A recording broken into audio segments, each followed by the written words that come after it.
अस्सलामुअलैकुम students, how are you? Hope so all of you are fine. Okay, आज हम unit number 6 के question answers और इसकी एक्सरसाइज करेंगे कंप्लीट इंशाल्लाह.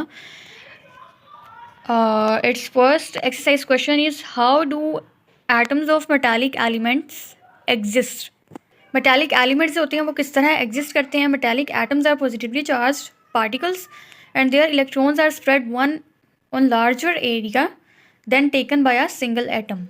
मेटालिक एटम्स जो होते हैं उनके ऊपर पॉजिटिव चार्ज होता है और इनके जो इलेक्ट्रॉन्स होते हैं उन्होंने लार्ज सरफेस एरिया को कवर किया हुआ होता है than a single atom. Just single atom पे रिसाइड नहीं करते बल्कि लार्ज सरफेस एरिया को इन्होंने कवर किया हुआ होता है, जिसकी वजह से ये जो है ये वहाँ इस तरह फिर वो एग्जिस्ट करते हैं. ये how do atoms of non metallic elements exist. Atoms of non-metallic elements exist as electronegative particles and have tendency to attract electrons towards themselves. Non-metallic elements के जो atoms होते हैं वो electronegative particles होते हैं. Means that उनके ऊपर negative charge होता है. That's mean कि वो deficient होते हैं electron के लिए. तो वो क्या करते हैं, उनमें टेंडेंसी होती है कि वो इलेक्ट्रॉन को अपनी तरफ अट्रैक्ट करें ताकि एक स्टेबल इलेक्ट्रॉनिक कन्फिग्रेशन जो है वो अटेन कर सकें. So atoms of non metallic elements जो हैं वो इलेक्ट्रोनेगेटिव पार्टिकल्स के तौर पे एग्जिस्ट करते हैं ताकि वो इलेक्ट्रॉन्स जो हैं अट्रैक्ट करके खुद को स्टेबल कर सकें. How do atoms of noble gases exist. Atoms of noble gases exist independently in molecular form and are non reactive in nature. Noble gases के जो एटम्स होते हैं वो इंडिपेंडेंटली एग्जिस्ट करते हैं क्योंकि ये मोलेक्युलर फॉर्म में एग्जिस्ट करते हैं. मींस डैट कि मॉलिक्यूल की फॉर्म में होते हैं, स्टेबल कन्फिग्रेशन होती है इनकी. मींस डैट कि इनका जो आउटरमोस्ट शेल होता है वो कंप्लीट होता है, स्टेबल होता है, जिसकी वजह से ये नॉन रिएक्टिव इन नेचर होते हैं. मींस डैट कि ये रिएक्शन शो नहीं करते क्योंकि इनका आउटरमोस्ट शेल कंप्लीट है, ना ही इन्हें इलेक्ट्रॉन की डेफिशिएंसी है और ना ही इलेक्ट्रॉन जो है इन्हें इनके पास एक्सेस क्वांटिटी में है. सो दैट्स वाई ना ही इलेक्ट्रॉन को एक्सेप्ट करते हैं और ना ही गेन करते हैं. सो दैट्स वाई किसी से भी कोई रिएक्शन शो नहीं करते और इंडिपेंडेंटली एग्जिस्ट करते हैं मोलेक्युलर फॉर्म में. नेक्स्ट हमारे पास इसके एमसीक्यूज आ जाते हैं. In circle the correct option. A molecule consist of 2 और more atoms. As you know, मैंने प्रीवियस लेक्चर में भी आपको बताया था कि एटम्स मॉलिक्यूल जो होता है वो 2 और मोर एटम्स से मिलकर बना हुआ होता है. मीन्स डैट 2 और मोर एटम्स मिलके एक मोलेक्यूल बनाते हैं. Which one of the following is a cation. यहाँ पे कटाइन क्या है? As you know that cation always have a positive charge on it. It is its indication. We will identify by a positive charge on it. If there is an ion which contain positive ion, that's mean it's a cation. Here there are different examples given below, in which first is hydrogen, water, carbon dioxide and NH+4 ammonium ion. ये ammonium ion जो है ये क्या है? कटाइन है. यहाँ पर ammonium ion जो है वो कटाइन है, ठीक है, क्योंकि इसके ऊपर क्या है? +4 चार्ज है. डैट्स मीन इसने इलेक्ट्रॉन को 4 इलेक्ट्रॉन्स जो हैं वो लूज़ किए हुए हैं और ये कटाइन के तौर पे एक्ट कर रहा है. और बाकी जितने भी यहाँ पर आपको एग्जांपल्स गिवन हैं उनमें H2 और कार्बन डाइऑक्साइड, ये तीनों जो हैं ये मोलेक्युलर फॉर्म में एग्जिस्ट करते हैं. Which one of the following is an anion. इसमें अनाइन क्या है? एज यू सी, फ्लोरीन जो है ये एक मोलेक्युलर फॉर्म में एग्जिस्ट करता है. क्लोरीन भी एक एटम है क्लोरीन का. So here is S2 negative sulphide. S2 negative जो है ये क्या है? अनाइन है, क्योंकि उसके ऊपर क्या है? नेगेटिव चार्ज है. ये नेगेटिव चार्ज इंडिकेट कर रहा है कि ये क्या है? एक अनाइन है. एंड NH3 जो है ये मोलेक्युलर फॉर्म में एग्जिस्ट करता है, so it's also not an anion. Next हमारे पास आ जाता है oxygen is a divalent element. Oxygen जो है वो क्या है? एक डाईवैलेंट एलिमेंट है क्योंकि इसकी 2 वैलेंसीज होती हैं. So that's why it is known as a divalent element. Chemical bond between N2 molecule is triple covalent bond. जैसे कि हमने पीछे जब टाइप्स ऑफ कोवेलेंट बॉन्ड पढ़े थे उसमें first single covalent bond, second covalent, double covalent bond and third one जो पढ़ा था हमने ट्रिपल कोवेलेंट बॉन्ड. उसमें हमारे पास उन्होंने एग्जांपल हमें नाइट्रोजन की दी हुई थी. This is molecule of nitrogen which contain triple covalent bond. इसका जो फॉर्मूला होता है वो हम इस तरह राइट करते हैं N, ट्रिपल बॉन्ड N। इस तरह ये ट्रिपल कोवेलेंट बॉन्ड जो है इसके दरमियान में प्रेजेंट होता है, ट्रिपल कोवेलेंट बॉन्ड नाइट्रोजन में। So our next MCQs is how many atoms form one molecule of chlorine gas. एक मॉलिक्यूल जो है क्लोरीन गैस का कितने क्लोरीन के एटम्स जो हैं वो मिलके बनाते हैं। एज यू नो कि एक मॉलिक्यूल जो होता है वो 2 और मोर देन 2 एटम से मिलके बनता है, तो क्लोरीन के 2 एटम्स मिलके एक क्लोरीन का मॉलिक्यूल बनाते हैं। क्लोरीन का ये एटम प्लस क्लोरीन का एक और एटम मिलेगा और एक मॉलिक्यूल बनाएगा which is Cl2। This is the molecule of chlorine. तो क्या है इसका answer? 2 atoms of chlorine form one molecule of chlorine. Outermost shell of sodium atom has electrons. Sodium atom के आउटरमोस्ट, एज यू नो कि sodium जो है उसके पास एक एक्सिस में इलेक्ट्रॉन होता है, सो दैट्स वाई ये अपना एक इलेक्ट्रॉन जो है वो डोनेट करता है ताकि स्टेबल हो सके। तो इसके आउटरमोस्ट शेल में एक इलेक्ट्रॉन प्रेजेंट होता है जो कि ये डोनेट करने के बाद आयन में कन्वर्ट हो जाता है और एक स्टेबल कॉन्फ़िगरेशन जो है वो अटेन कर लेता है। Outermost shell of chlorine atom has dash electrons.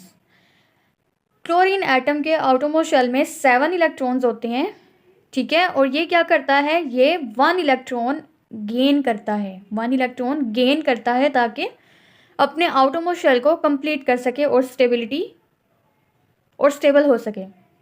Which one of the following has stable electronic configuration. इसमें हीलियम जो होता है उसकी इलेक्ट्रॉनिक कन्फिग्रेशन जो होती है वो स्टेबल होती है, मीन्स दैट ये नॉन रिएक्टिव होता है, ये किसी और मेटल एटम या किसी भी मॉलिक्यूल और कंपाउंड के साथ रिएक्ट नहीं करता क्योंकि ये इसका जो आउटर मोस्ट शेल होता है वो कम्प्लीटली फिल्ड होता है। सो दैट्स वाई ना ही ये किसी से इलेक्ट्रॉन लेता है और ना ही किसी को डोनेट करता है और ना ही कोई न्यू कंपाउंड बनाता है। सो दैट्स वाई ये इंडिपेंडेंटली एग्जिस्ट करता है और इसकी इलेक्ट्रॉनिक कन्फिग्रेशन जो होती है वो स्टेबल होती है क्योंकि ये नोबल गैसेस में आता है। विच one of the following has double covalent bond. अच्छा, अब यहाँ पे ब्रोमीन जो है, यहाँ इसमें भी सिंगल कोवेलेंट बॉन्ड प्रेजेंट होता है, HCl में भी सिंगल कोवेलेंट बॉन्ड प्रेजेंट होता है और नाइट्रोजन में ट्रिपल कोवेलेंट बॉन्ड प्रेजेंट होता है। तो डबल कोवेलेंट बॉन्ड जो है वो कार्बन डाइऑक्साइड में प्रेजेंट होता है। इसका मैं आपको स्ट्रक्चर ड्रॉ करके दिखा देती हूँ। इसके सेंटर में कार्बन और यहाँ पर इस तरह ऑक्सीजन और एक ऑक्सीजन, यहाँ इस तरह का इसका स्ट्रक्चर होता है। इसमें डबल कोवेलेंट बॉन्ड प्रेजेंट होते हैं। ये जो 2 बॉन्ड्स आपको नज़र आ रही हैं ये क्या हैं, डबल कोवेलेंट बॉन्ड्स हैं जो कि कार्बन डाइऑक्साइड के स्ट्रक्चर को बनाते हैं, ठीक है। तो कार्बन डाइऑक्साइड जो है इसमें डबल बॉन्ड होता है। नेक्स्ट हमारे पास इसके क्वेश्चंस आ जाते हैं। Define the following and explain with example. Valency, the combining capacity of an atom with other atoms is called valency. किसी भी एटम का दूसरे एटम के साथ कंबाइन करना और कंबाइन करके एक कंपाउंड या सब्सटेंस बनाना वैलेंसी कहलाता है, ठीक है। Valency of oxygen is 2 as it combines with 2 hydrogen atoms to form water, ठीक है। ऑक्सीजन की वैलेंसी होती है 2, ये 2 हाइड्रोजन के एटम्स के साथ कंबाइन करता है और वाटर बनाते हैं, ठीक है। नेक्स्ट हमारे पास आ जाता है ion. The charge particles, atoms और groups of atoms are called ion. Charge particles means that वो पार्टिकल्स जिनके ऊपर चार्ज प्रेजेंट हो, या तो पॉजिटिव चार्ज हो या नेगेटिव चार्ज हो, ठीक है। इन एटम्स को हम क्या कहते हैं, आयन कहते हैं। फॉर एग्जांपल यहाँ पे उन्होंने आपको सोडियम की एग्जांपल दी है। सोडियम जो है ये एक एटम है जिसपे पॉजिटिव चार्ज होता है, ठीक है, having charge on it, while H2SO4 negative is a group of atom having charge on it. इसके ऊपर कौन सा चार्ज है, SO4 में, HSO4 में नेगेटिव चार्ज है। सोडियम पर पॉजिटिव चार्ज है, डैट्स मीन इसने एक इलेक्ट्रॉन जो है वो अपना लूज़ किया है, और सल्फर HSO4 नेगेटिव जो है इसके ऊपर नेगेटिव चार्ज है, डैट्स मीन इसने इलेक्ट्रॉन जो है वो एक्सेप्ट किए हैं। So both Na positive and HSO4 negative क्या है, आयंस हैं, ठीक है। सोडियम क्या है, ये है कटाइन और HSO4 नेगेटिव अनाइन।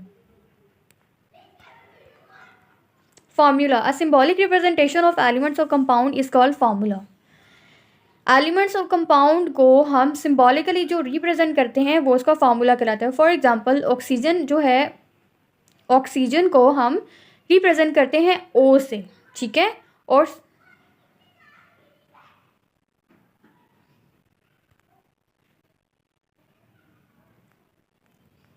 और सल्फ्यूरिक एसिड को हम जिन लेटर से रिप्रेजेंट करते हैं वो है H2SO4। इसमें कितने एटम्स हैं? 3 एटम्स है। H हाइड्रोजन, H रिप्रेजेंट कर रहा है हाइड्रोजन को, S रिप्रेजेंट कर रहा है सल्फर को, और O रिप्रेजेंट कर रहा है ऑक्सीजन को। तो वो फार्मूला हम कहते हैं कि किसी भी कंपाउंड और मॉलिक्यूल को रिप्रेजेंट करने के लिए जो हम सिंबल्स यूज़ करते हैं उसे हम उसका फॉर्मूला कहते हैं। Bond, the force of attraction that hold atoms together in a substance is called bond. वो फोर्स ऑफ अट्रैक्शन जो सब्सटेंस को आपस में जोड़ कर रखे, जो एटम्स को सब्सटेंस बना के रखे, मतलब एटम्स जो हैं वो एक दूसरे के साथ इंटरकनेक्टेड रहें, उस फोर्स ऑफ अट्रैक्शन को हम बॉन्ड कहते हैं। जैसे कि सोडियम क्लोराइड, अब सोडियम का एक एटम और क्लोरीन का एटम आपस में एक बॉन्डिंग के थ्रू कनेक्टेड है, ठीक है। सोडियम और क्लोरीन जो है उनके दरमियान एक electrostatic force of attraction present है जो उन्हें स्ट्रेंथ प्रोवाइड करती है, ठीक है। सो इसमें आयनिक बॉन्ड प्रेजेंट होता है जो कि इन दोनों को होल्ड करके रखता है, दोनों एटम्स को, सोडियम को भी और क्लोरीन को भी। Electronic configuration, the distribution of electrons on the shells around the nucleus of an atom is called electronic configuration, ठीक है। As you are seeing that here, इस सेंट्रल पोर्शन जो होता है ना, इसमें आपका न्यूक्लियस प्रेजेंट होता है और न्यूक्लियस के साथ प्रोटॉन्स भी प्रेजेंट होते हैं, ठीक है। तो इसके जो सराउंडिंग शेल्स हैं, जैसे कि आपको ये नज़र आ रहा है, ये सर्कल और ये वाला सर्कल, ये दोनों सर्कल्स जो हैं इनमें इलेक्ट्रॉन्स रिवॉल्व करते हैं, इसमें इलेक्ट्रॉन्स प्रेजेंट होते हैं, ठीक है। यहाँ पे उन्होंने आपको वही बात बताई है कि इलेक्ट्रॉन्स की डिस्ट्रीब्यूशन शेल्स के अंदर, ठीक है, ये जो शेल्स हैं इनमें इलेक्ट्रॉन्स की जो डिस्ट्रीब्यूशन होती है न्यूक्लियस की सराउंडिंग पे, ठीक है, सेंटर में न्यूक्लियस है, around the nucleus of an atom is called electronic configuration. इस सब को हम क्या कहते हैं? ये क्या है? इलेक्ट्रॉनिक कन्फिग्रेशन है। इलेक्ट्रॉनिक कन्फिग्रेशन की उन्होंने एक एग्जांपल आपको दी हुई है लिथियम की। Lithium is 1s2 and 2s1, ये इलेक्ट्रॉनिक कन्फिग्रेशन है लिथियम की। इसके फर्स्ट शेल में 2 इलेक्ट्रॉन्स होते हैं और आउटरमोस्ट शेल में 1 इलेक्ट्रॉन प्रेजेंट होता है, ठीक है। नेक्स्ट हमारे पास क्वेश्चंस आ जाते हैं। Right the symbols for the following: copper, iron, chlorine, potassium, argon, phosphorus, beryllium, carbon, calcium and silicon. अच्छा, कॉपर को हम रिप्रेजेंट करते हैं Cu से, capital C and small u। Copper represented by Cu, iron is represented by Fe, chlorine is represented by Cl, potassium is represented by K, argon is represented by Ar, phosphorus is represented by P, beryllium is represented by Be, carbon is represented by C, capital C, calcium is represented by Ca, silicon is represented by Si. Write the chemical formula of the following. यहाँ पे कुछ आपको compounds given हैं जिनके आपने chemical formula जो हैं वो राइट करने हैं। First compound is sodium bicarbonate. Sodium bicarbonate का केमिकल फार्मूला होता है NaHCO3, sodium bicarbonate. HCO3 represents bicarbonate and Na represent sodium, sodium bicarbonate. Calcium hydroxide, calcium Ca represent कर रहा है और हाइड्रोक्साइड OH रिप्रेजेंट कर रहा है। Ammonia NH3, potassium chloride, potassium K represent कर रहा है और chloride Cl। Acidic acid CH3COOH, ठीक है। अमोनियम हाइड्रोक्साइड NH4 अमोनियम को रिप्रेजेंट कर रहा है और हाइड्रोक्साइड को OH रिप्रेजेंट कर रहा है। Sulphuric acid H2SO4, nitric acid HNO3, benzene C6H6, methane CH4। ये सारे फॉर्मूलाज गिवन हैं डिफरेंट कंपाउंड्स के। In what way the molecule of an element is different from that of compound? The only difference between the molecule of element and the molecule of compound is that the molecule of element all atoms are same. एक element का जो molecule होता है उसमें atoms जो होते हैं वो सेम होते हैं, जबकि कंपाउंड का जो मॉलिक्यूल होता है उसमें एटम्स डिफरेंट होते हैं। फॉर एग्जांपल हम एलिमेंट का मॉलिक्यूल लें तो हाइड्रोजन का एक मॉलिक्यूल है, ठीक है, हाइड्रोजन ये एलिमेंट का मॉलिक्यूल है, ठीक है। और कार्बन डाइऑक्साइड, ठीक है, ये किसका मॉलिक्यूल है? कंपाउंड का, ठीक है। इसमें सेम एटम्स प्रेजेंट हैं, मतलब कि दोनों एटम्स जो हैं वो हाइड्रोजन के प्रेजेंट हैं, जबकि कंपाउंड के मॉलिक्यूल में एक कार्बन का एटम है और दूसरा ऑक्सीजन का एटम है, मतलब कि different types of atoms present हैं। तो कंपाउंड के मॉलिक्यूल में हमेशा different types of atoms present होते हैं, जैसे कि वाटर का मॉलिक्यूल, उसमें 2 हाइड्रोजन के एटम्स होते हैं और 1 ऑक्सीजन का एटम होता है। Sulphuric acid, nitric acid, acidic acid, ठीक है, ये सारे जो हैं ये कंपाउंड के मॉलिक्यूल्स हैं, जबकि जो एलिमेंट के मॉलिक्यूल्स होते हैं उनमें एटम्स जो होते हैं वो सेम होते हैं, एक ही टाइप के एटम्स से मिलके बना हुआ होता है एलिमेंट का मॉलिक्यूल। तो यही बात उन्होंने आपको यहाँ पर बताई है। Our next question is state the numbers and kinds of atoms present in carbon tetrachloride. अच्छा, कार्बन टेट्राक्लोराइड CCl4, CCl4, जैसे कि आप यहाँ पर देख रहे हैं कि इसमें एक कार्बन का एटम है और 4 एटम्स जो हैं वो क्लोरीन के प्रेजेंट है। मीन्स डैट इसमें नंबर ऑफ एटम्स टोटल कितने हैं, 4 क्लोरीन के एटम और 1 कार्बन का एटम, मतलब कि टोटल नंबर ऑफ एटम्स इसमें 4 हैं। काइंड्स ऑफ एटम, कौन कौन सी टाइप्स हैं एटम की, 2 टाइप्स हैं, एक तो कार्बन का एटम है और दूसरा क्लोरीन का एटम है, ठीक है, दो टाइप्स हैं इसमें। Number of carbon atoms in CCl4 is equal to 1, ठीक है। कार्बन के कितने एटम्स हैं इसमें, कार्बन का 1 एटम है, जबकि क्लोरीन के कितने एटम्स हैं, 4 एटम्स हैं, ठीक है। तो ये उन्होंने पूछा था कि इसमें नंबर बताएं और काइंड्स बताएं एटम्स की कार्बन टेट्राक्लोराइड में। नेक्स्ट है differentiate between symbol and formula. Symbol is use to represent an element and formula is use to represent a compound. Symbol हम किस लिए यूज करते हैं, सिंबल हम सिर्फ एलिमेंट को रिप्रेजेंट करने के लिए यूज करते हैं, ठीक है। कोई भी एलिमेंट जो है पीरियोडिक टेबल में जो एग्जिस्ट करता है उसे हम सिंबल के थ्रू रिप्रेजेंट करते हैं, ठीक है। उसकी आइडेंटिफिकेशन जो है वो सिंबल के थ्रू होती है, जबकि फॉर्मूला जो है वो केमिकल कंपाउंड को रिप्रेजेंट करता है, ठीक है। पूरा का पूरा कंपाउंड जो है वो हमें उसका फॉर्मूला रिप्रेजेंट करता है। जैसे कि सिंबल आप ले लें, कॉपर का Cu है, हाइड्रोजन का H है, कार्बन का C है, ठीक है। तो ये सिंपल एलिमेंट्स हैं जो कि सिंबॉलिकली रिप्रेजेंट हम करते हैं, जबकि कंपाउंड जैसे कि वाटर है, कार्बन डाइऑक्साइड है, सल्फ्यूरिक एसिड है, नाइट्रिक एसिड है, एसिटिक एसिड है, ये सारे कंपाउंड्स जो हैं ये इनके स्पेसिफिक फॉर्मूलाज होते हैं।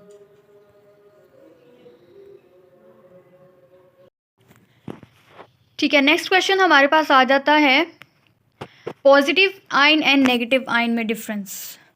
Positive ion which formed when an atom loses electrons, जब एक एटम जो है वो इलेक्ट्रॉन लूज करता है, मीन्स डैट कि उसके आटोमल शेल में एक्सिस में इलेक्ट्रॉन्स प्रेजेंट हैं, सो डैट्स वाई वो इलेक्ट्रॉन जो है वो लूज करेगा और स्टेबल हो जाएगा। तो ऐसे आयन को हम पॉजिटिव आयन कहते हैं, जबकि वो आयन जो एटम गेन करता है उसे हम नेगेटिव आयन कहते हैं। Investigate the metallic bond. Metallic bond is formed when a charge is spread over a large distance as compared to the size of single atoms in solid. Metallic bond कब बनता है, ये तब बनता है जब चार्ज स्प्रेड हुआ हो एक लार्ज सरफेस एरिया पे, मतलब कि एक लार्ज सरफेस एरिया जो है वो कवर्ड हुआ हो चार्ज के साथ, as compare to the single size of single atoms in solid mostly in the periodic table. Left element form metallic bonds, for example zinc and copper, ठीक है। जो पीरियोडिक टेबल में लेफ्ट साइड पे जो elements present हैं वो metallic bonds बनाते हैं मेजॉरिटी, ठीक है। मेटालिक बॉन्ड्स जो हैं वो लेफ्ट साइड पे जो एलिमेंट्स प्रेजेंट हैं पीरियोडिक टेबल में वो बनाते हैं, और इसमें जिंक आ जाता है आपके पास और कॉपर आता है। मेजॉरिटी जिंक और कॉपर मतलब ये मेटल्स हैं। As metals are solid their atoms are tightly packed in regular arrangement. इनके जो एटम्स होते हैं वो टाइटली पैक हुए होते हैं, एक रेगुलर पैटर्न में अरेंज्ड होते हैं,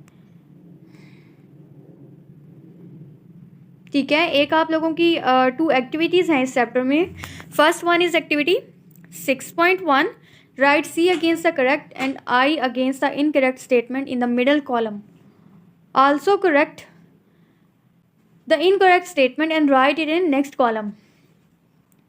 figure 6.1 given above is of hydrogen atom, yes it's correct. आपकी बुक में जो फर्स्ट डायग्राम दी हुई है उन्होंने 6.1 का ए जो पार्ट है वो हाइड्रोजन की ही डायग्राम है।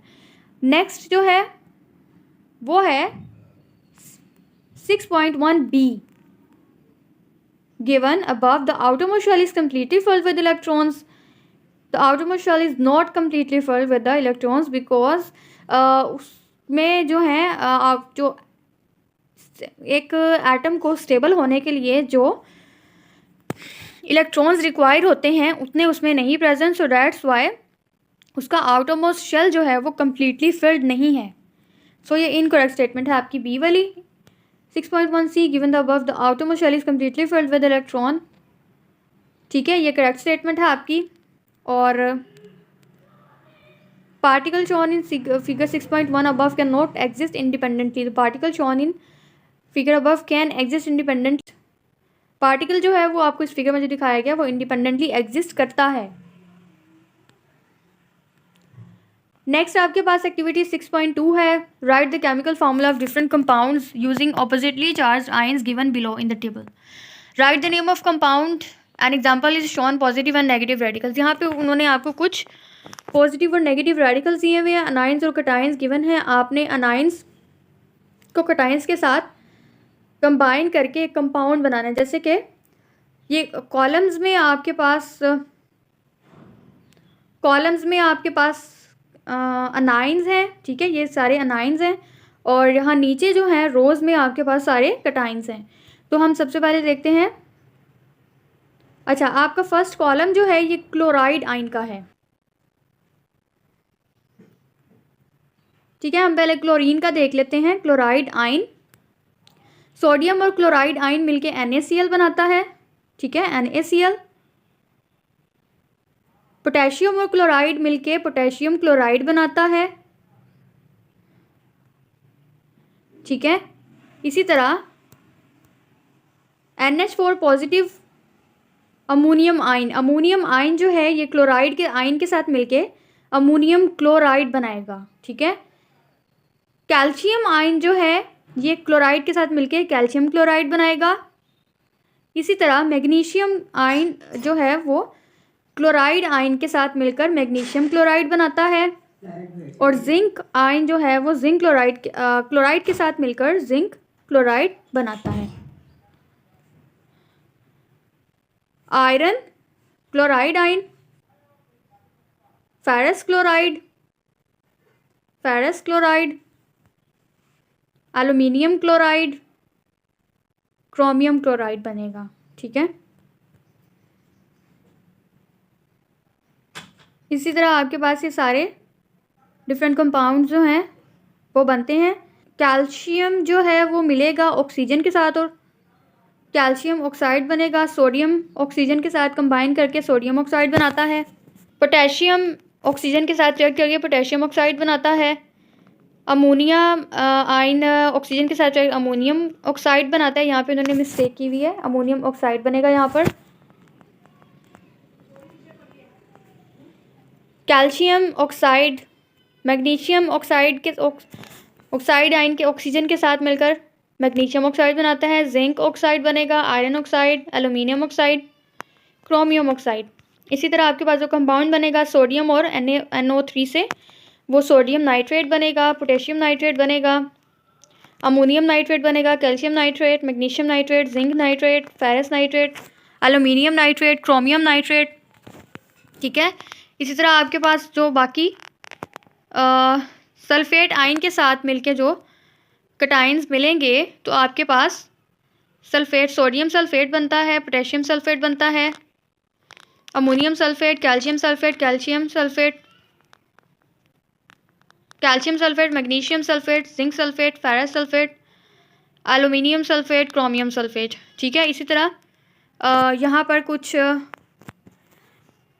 आयंस और गिवन है जो कटाइन के साथ मिलकर एक कंपाउंड बनाएंगे। जैसे कि सोडियम ब्रोमाइड बनेगा, magnesium bromide, bismuth bromide, barium bromide, sodium sulphide, magnesium sulphide, bismuth sulphide और barium sulphide. Sodium carbonate, magnesium carbonate, bismuth carbonate, barium carbonate, sodium bicarbonate, magnesium bicarbonate, bismuth bicarbonate और barium bicarbonate. ये सारे compounds जो हैं अनाइंस और cations मिलकर ये compounds बनाते हैं। That's all about our today's topic. Thanks for watching. Allah Hafiz.